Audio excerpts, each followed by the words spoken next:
வணக்கம் மக்களே, மீன் குழம்புக்கு தான் மசாலா ரெடி ஆகிட்டு இருக்கு. மீன் எங்கே இருக்குன்னு பார்க்காதீங்க, மீனை காட்டுறேன்.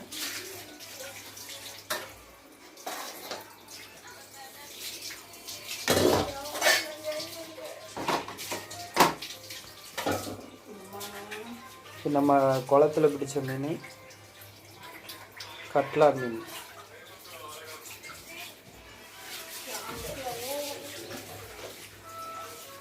இந்த மீன் மீனோட முட்டைலாம் நமக்கு கிடச்சிது. அதை பார்க்குறீங்களா?